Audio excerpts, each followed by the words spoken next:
আমি বেচা কিনার কাজ মেলা ফারাক নাই, মেলা ফারাক নাই। যদি আমি না দিই, আমি তো 2000 পয়সা দিয়ে থাকলাম দেবো, এটা লোন।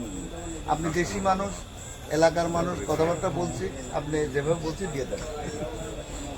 আমি আপনাকে ভালোবাসি বলি দেবো বলি এই জিনিসটা কুষ্টায় যাও, এরা মিলাতে পারবেন না। আমার 6 মাস আগে কিনা বলে আমি বলেছি, এখন বাইকের নিয়ে বাইলে পাড়ার হাটের অবস্থা কালকে জানেন? না হ্যাঁ, আমি সব দেখছি। আমার পার্টি সব দেখছে। যে দামি হোক, ধরেন সবারই কিনা জিনিস, কেউ কম দেবে না, বুঝেছেন তো? যে এত সস্তা বাজারে হোক, দেখা যাচ্ছে মানুষ অল্প সামান্য ডিফারেন্স সবাই আমি বলে দিছি, একটু খাবার দিতে বলেন। কত বলছে? আগে বলছিলাম 5000 বাড়াইছে, আবার কোনটা? 15। ওটার একদম 30 হবে না দাদা। আপনি যদি নেন থাকে, যদি নেওয়ার ইচ্ছা থাকে নিতে পারেন, ঠিক আছে? একবারে 30 দাম। গরু এবার শুক্রবারে প্রবলেম হবে। এবার গরু ওই রেটে বিক্রি, যে 15-20 করে গরু কিন্তু এখন তো সে কিনবে একটা। কেউ বলছে আমি দেশের থেকে টাকা সব নিয়ে গেছি। না, এটা আমারে গরু এটা এখন দেন যে না কোরবানি দিবে সে দিবে। এই ব্যবসা হলে গরু বিক্রি করতে হবে। গরু রাখলি মুশকিল আছে। কেনা হলেই বেশি ওখানে দেখেন বাইকে গরু এবার ধরে রাখলি মুশকিল আমি আছে। বেশিছি ওই জায়গায় বাইকে ঠিক গেছে, নিয়ে যাইনি একটা, প্রবলেম হয়ে যাবে। একটাও নিয়ে যাইনি, বাইকে বাইকে ঠিক গেছে ওখানে। এখানে আসেন, দেখেন দুটো গরু দেখেন, এখানে আছে। এটা খোলো, এটা খোলো, খুলে এই, আমার একটু দেখাও। এই গরুটা খোল। ওটা খোলো।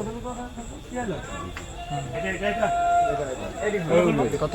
এই দাঁড়া, দুজন ধরো। আমরা সামনেটা অফার করি। শুরু করলি বেটা।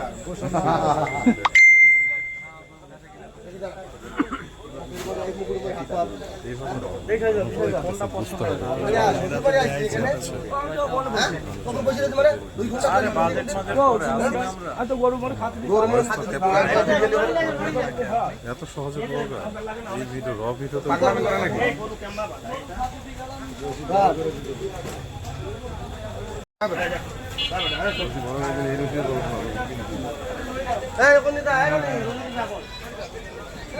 দিয়ে দিব এক নম্বর হাতিল ঘরের, এক নম্বর হাতিল ঘরের সোজা আহেন। এক নম্বর হাতিল ঘরে আছেন, দুই নম্বর হাতিল ঘরে না, চলার সামনে তো আগে আসেন, দুই নম্বর হাতিল ঘরে আরো সামনে আসেন, আসেন আসেন ওদিকে আহেন। দেখেন ভাই ভাই ভাই ভাই ভাই ভাই লোক দেখতে তো